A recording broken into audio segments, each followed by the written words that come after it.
എത്രയൊക്കെ സമയം കിട്ടിയാലും ലാസ്റ്റ് ടൈം ആകുമ്പോൾ ഒരു തിരക്കും വെപ്രാളമായിരിക്കുമല്ലോ ഒരുവിധ ആൾക്കാർക്കെല്ലാം ഉണ്ടാകുന്നത്. ലാസ്റ്റ് ടൈം ആയതുകൊണ്ട് തന്നെ DTDC ഓഫീസിൽ നിന്നാണ് ഈ ഒരു ടോപ്പിന്റെ ഹൂക്ക് ഞാൻ വെച്ചിട്ടുണ്ടായത്. നിങ്ങൾ കാണുന്ന ഈ ഒരു റെഫറൻസ് ആണ് കസ്റ്റമർ നമുക്ക് തന്നിട്ടുണ്ടായത്. Same yellow and maroon colour വേണമെന്ന് കസ്റ്റമർ പ്രത്യേകം പറഞ്ഞിട്ടുണ്ടായിരുന്നു.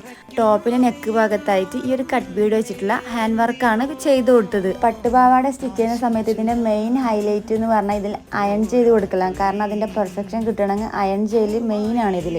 അതുപോലെ തന്നെ ടോപ്പിലായിട്ട് ഇതുപോലെ സ്പ്രെഡിങ് വർക്കും കാര്യങ്ങളൊക്കെ എൻ്റെ അടുത്ത് സെപ്പറേറ്റ് ഇല്ലാത്തത് കാരണം ഇതിൻ്റെ മെറ്റീരിയൽ വാങ്ങിയിട്ട് സോൾഡറിങ് അയൺ വെച്ച് കട്ട് ചെയ്തിട്ട് ഓരോ ഭാഗത്തായി വെച്ച് കൊടുക്കുകയാണ് ചെയ്തത്. അപ്പോൾ ഇതാണ് സ്കേർട്ട് ആൻഡ് ടോപ്പിൻ്റെ ഫൈനൽ ലുക്ക്. ഇതിൻ്റെ സൈഡിലായിട്ട് ഫോട്ടോയിൽ കാണുമ്പോൾ തന്നെ ഒരു ചെണ്ട് പോലെ എൻ്റെതായ രീതിയിൽ ഞാൻ വെച്ച് കൊടുത്തിട്ടുണ്ട്. എനിക്ക് തോന്നുന്നത് ഇപ്പോൾ ട്രെൻഡിങ്ങിൽ നിൽക്കുന്ന ഒരു ക്ലോത്താണ് ഇത്. നോർമൽ നമ്മുടെ ലാച്ചേൻ്റെ എൻഡ് ഭാഗത്തെല്ലാം വരുന്ന ഒരു ടൈപ്പ് ബോർഡറാണ് ഇതിൻ്റെ താഴ്ഭാഗത്തായിട്ട് കൊടുത്തിട്ടുള്ളത്.